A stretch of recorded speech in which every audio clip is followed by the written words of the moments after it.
Nous sommes le 19 Zulhijja 1442 de l'Hégire, correspondant au jeudi 29 juillet 2021. Madame, Monsieur, assalamu alaikum. Bienvenue au 20h30 sur la télévision Al Bayan. Voici les principaux titres.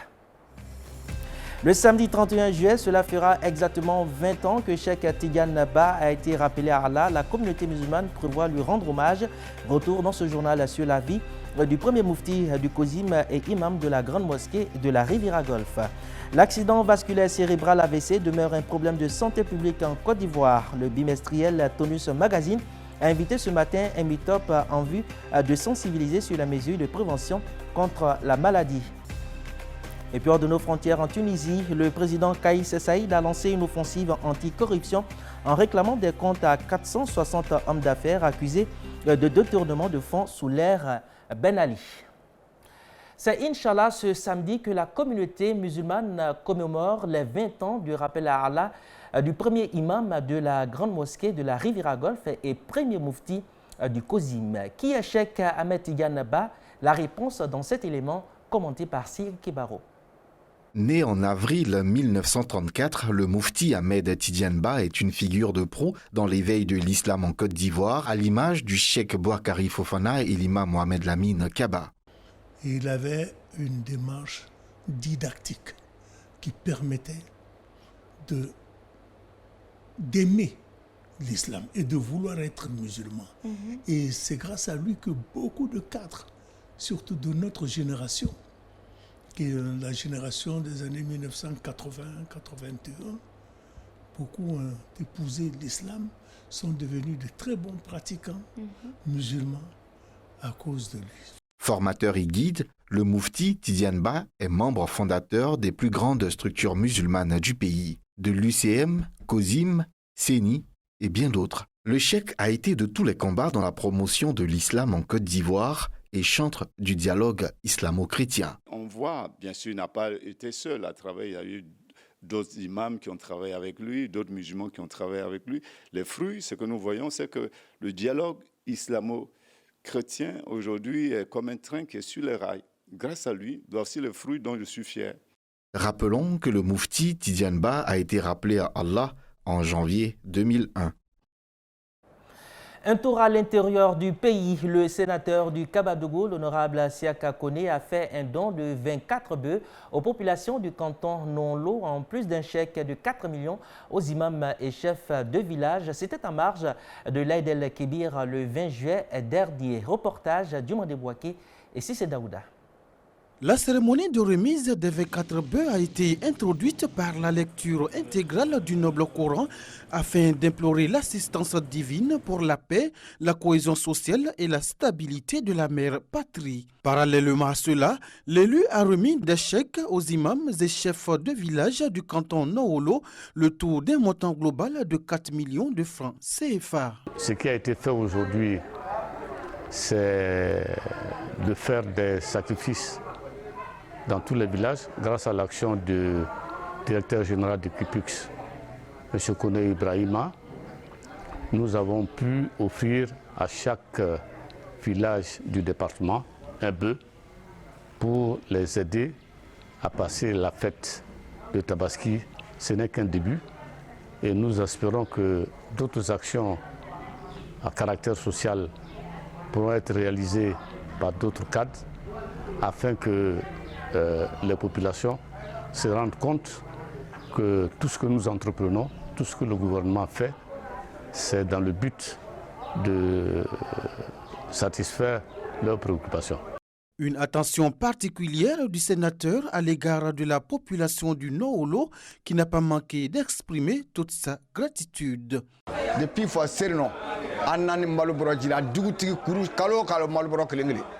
Depuis l'année dernière, chaque chef de village, au nombre de 26, bénéficie de sa bonté chaque fin de mois. Ses bienfaits à l'égard de toute la population sans distinction sont énormes. Chaque premier vendredi du mois, il immole un bœuf au bénéfice des imams et de la population. Nous le remercions infiniment pour tout ce qu'il fait pour nous.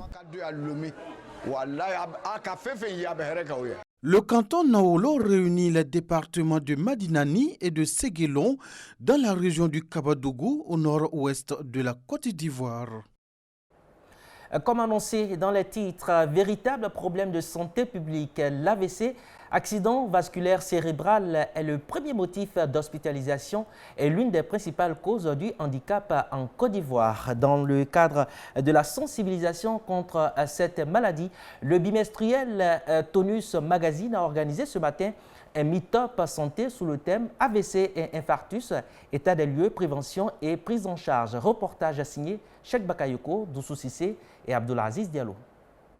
Chaque minute de perdu, c'est 2 millions de neurones détruits. Un constat qui donne froid dans le dos. L'AVC et l'infarctus sont des tueurs silencieux qui continuent de sévir sous nos tropiques. Vulgariser les raisons de ces pathologies pour réduire l'impact de celles-ci sur les familles, tel est l'objectif de ce panel. Elle est tueuse, cette maladie, et elle est à l'origine d'environ 15 000 nouveaux cas par an en Côte d'Ivoire et environ 10 000 décès par an. Et l'AVC constitue également la principale affection que vous allez retrouver dans les services de neurologie en Côte d'Ivoire. Pour vous dire que c'est une maladie qui est fréquente. Les effets dévastateurs de l'AVC et des infarctus sont à l'origine de près de 10% de décès en milieu hospitalier. Néanmoins, la prévention reste l'arme fatale pour endiguer ces pathologies. J'ai insisté sur la prévention, car il s'agit d'une affection qu'on peut prévenir en prenant en charge les facteurs de risque cardiovasculaire, notamment l'hypertension artérielle, le diabète, les dyslipidémies et le tabagisme. Avec les cancers, les maladies cardiovasculaires sont l'une des 2 premières causes de mortalité en Côte d'Ivoire. Cette tribune se veut être une lucarne pour sensibiliser les populations sur le comportement à adopter pour éviter cette maladie. Un mot en éducation. Le réseau des professeurs des lycées et collèges de Côte d'Ivoire, en abrégé Réplici, a réuni ses membres ainsi que des étudiants et différentes personnalités ce matin à sa conférence annuelle. La rencontre qui s'est tenue au lycée technique de Cocody a pour objectif de faire le bilan du fonctionnement du réseau, mais aussi de s'imprégner davantage sur un sujet de société, nous disent Ahmed Siloué et Sila Tierno.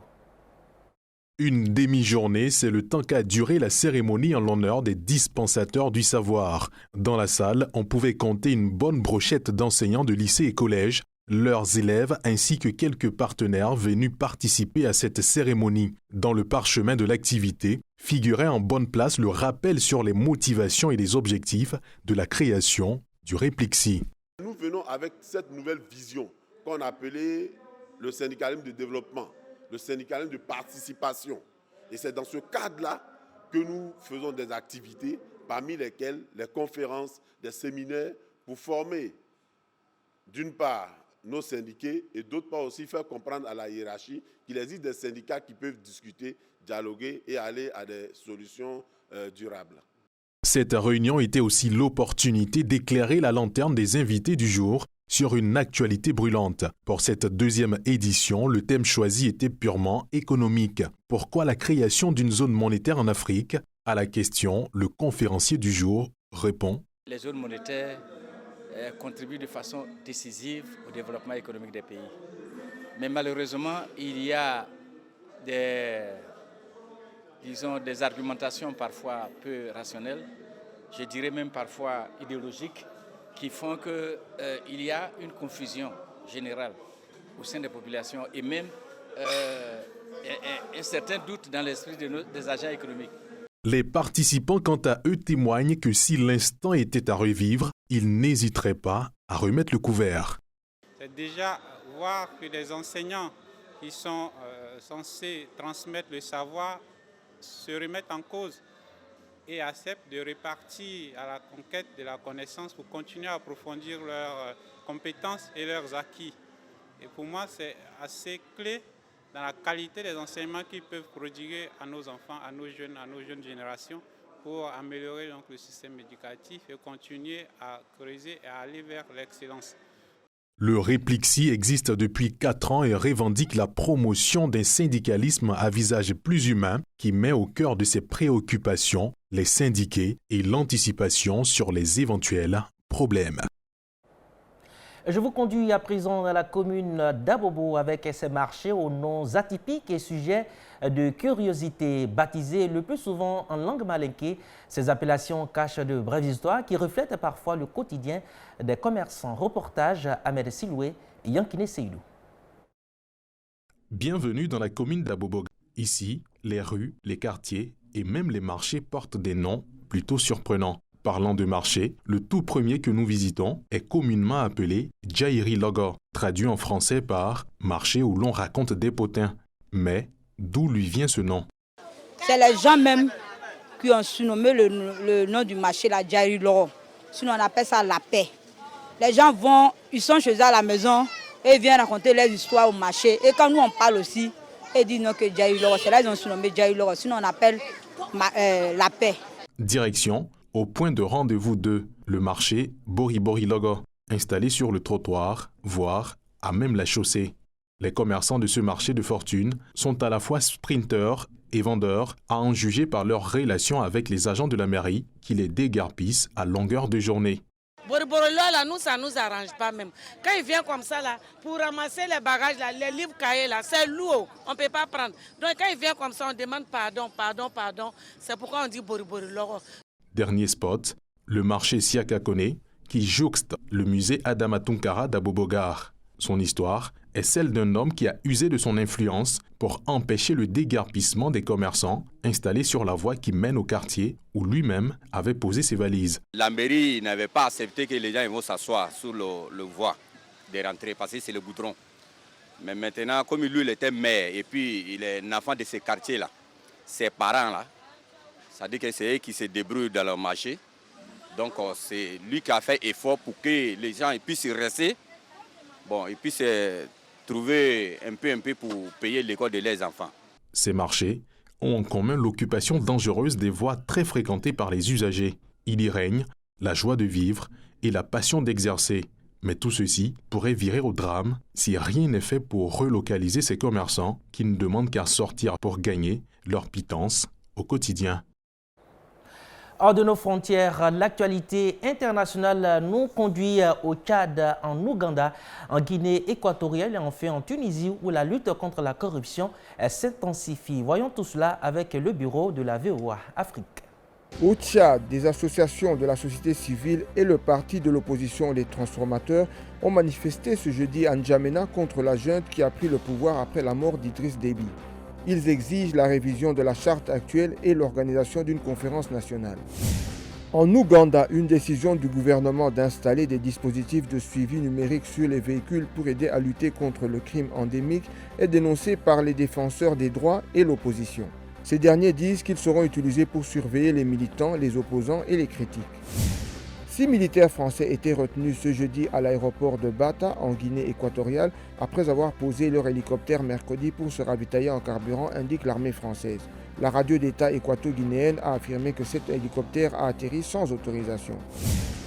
En Tunisie, le président Kais Saied a lancé une offensive anticorruption réclamant des comptes à 460 hommes d'affaires accusés de détournement de fonds sous l'ère Ben Ali.